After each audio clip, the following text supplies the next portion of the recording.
Hello friends, welcome to smile talk paramedical channel.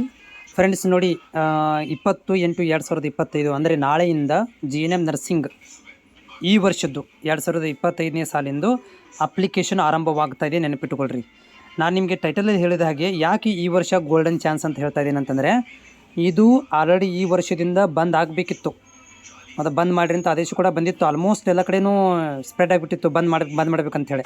ಆಮೇಲೆ central government ಕೂಡ ಆದೇಶ ಕೊಟ್ಟಿದೆ, ಏನಪ್ಪ ಅಂದ್ರೆ ಬಂದ್ ಮಾಡಿಬಿಡಿ ಅಂತೇಳಿ, GNM ಕೋರ್ಸನ್ನು ಬಂದ್ ಮಾಡಿ ಅಂತ. ಆದರೂ ಕೂಡ ಈ ವರ್ಷ ಏನು ಮಾಡ್ತಾರೆ, ವಿದ್ಯಾರ್ಥಿಗಳ ಹಿತದೃಷ್ಟಿಯಿಂದ ನಮ್ಮ ಕರ್ನಾಟಕ ಸರ್ಕಾರ ಸ್ಟೇಟ್ ಗೌರ್ಮೆಂಟ್ ಏನು ಮಾಡಿದೆಯಪ್ಪ ಅಂದರೆ ಈ ವರ್ಷ ಚಾನ್ಸ್ ಕೊಟ್ಟಿದೆ. ಅದು ಸ್ಪೆಷಲಿ ಯಾರಿಗಂತಂದರೆ, ಗೋಲ್ಡನ್ ಚಾನ್ಸ್ ಯಾರಿಗಂತಂದರೆ ಆರ್ಟ್ಸ್ ವಿದ್ಯಾರ್ಥಿಗಳಿಗೆ ಮತ್ತು ಕಾಮರ್ಸ್ ವಿದ್ಯಾರ್ಥಿಗಳಿಗೆ. ಯಾಕಂತಂದರೆ ಮುಂದಿನ ವರ್ಷದಿಂದ GNM ನರ್ಸಿಂಗನ್ನು ಬಂದ್ ಮಾಡಿಬಿಟ್ರೆ ಓನ್ಲಿ BSc ನರ್ಸಿಂಗ್ ಮಾತ್ರ ಉಳ್ಕೊಳ್ಳುತ್ತಾ, ಅದು ಸೈನ್ಸ್ ವಿದ್ಯಾರ್ಥಿಗಳಿಗೆ ಮಾತ್ರ. ಇದು ಗೋಲ್ಡನ್ ಚಾನ್ಸ್ ಎದಕ್ಕಂತಂದರೆ ಆರ್ಟ್ಸ್ನವ್ರಿಗೆ ಮತ್ತು ಕಾಮರ್ಸ್ನವ್ರಿಗೆ ಈ ವರ್ಷ ಮಾತ್ರ ಏನಪ್ಪ ಅಂದರೆ GNM ನರ್ಸಿಂಗನ್ನು ಮಾಡಿಕೊಂಡು ಮುಂದೆ BSc ನರ್ಸಿಂಗ್ ಮಾಡ್ಕೊಳ್ಳಿಕ್ಕೆ ಚಾನ್ಸ್ ಇದೆ. ಅದಕ್ಕೆ ಎನಿ ಕಂಡೀಷನ್ ಒಳಗಡೆ ನೀವು ಈ ವರ್ಷ ಅಡ್ಮಿಷನ್ ತೊಗೊಳ್ಳೇಬೇಕು. ಅದಕ್ಕೆ ಅಪ್ಲಿಕೇಶನ್ಗಳನ್ನು ನಾಳಿಂದ ಬಿಡ್ತಾ ಇದ್ದಾರೆ.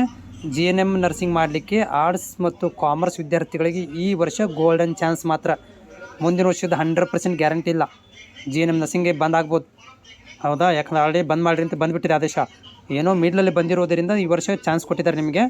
ಯಾರೆಲ್ಲ ಅಭ್ಯರ್ಥಿಗಳು ಆರ್ಟ್ಸ್ನಲ್ಲಿ ಕಾಮರ್ಸಲ್ಲಿ ಮಾಡಿದ್ದೀರಾ, ನಿಮಗೆ ಮೆಡಿಕಲ್ ಕೋರ್ಸ್ಗಳಿಗೆ ಸೇರ್ಕೋಬೇಕಂದ್ರೆ ಈ ವರ್ಷ ಮಾತ್ರ ನಿಮಗೆ ಇರುವಂಥ ಚಾನ್ಸು, ಅದು ಗೋಲ್ಡನ್ ಚಾನ್ಸು. ನಾಳಿಂದ ಅಪ್ಲಿಕೇಶನ್ ಓಪನ್ ಆಗ್ತಾಯಿದೆ. ಅಪ್ಲಿಕೇಶನ್ ಬರೀ ಜಸ್ಟ್ 1 ವಾರ ಮಾತ್ರ ಕೊಟ್ಟಿದ್ದಾರೆ, ಬರೀ 6 ದಿನ ಕೊಟ್ಟಿದ್ದಾರೆ. ವಿತೌಟ್ ಮಿಸ್ ಮಾಡಿದೇನೆ ನಮ್ಮ ಚಾನಲ್ ಸಬ್ಸ್ಕ್ರೈಬ್ ಮಾಡಿಕೊಳ್ಳ್ರಿ. ಏನೋ ಡೌಟ್ ಇದ್ದರೆ ನನಗೆ ತಪ್ಪದೇ ಕೇಳಿ, ಲೈವಲ್ಲಿ ಬಂದಾಗ ಕೂಡ ತಪ್ಪದೇ ಕೇಳಿ. ಆದರೆ ಈ ವರ್ಷದ ಚಾನ್ಸನ್ನು ನೀವು ಗೆಟ್ ಮಾಡಿಕೊಳ್ರಿ. ಓಕೆ.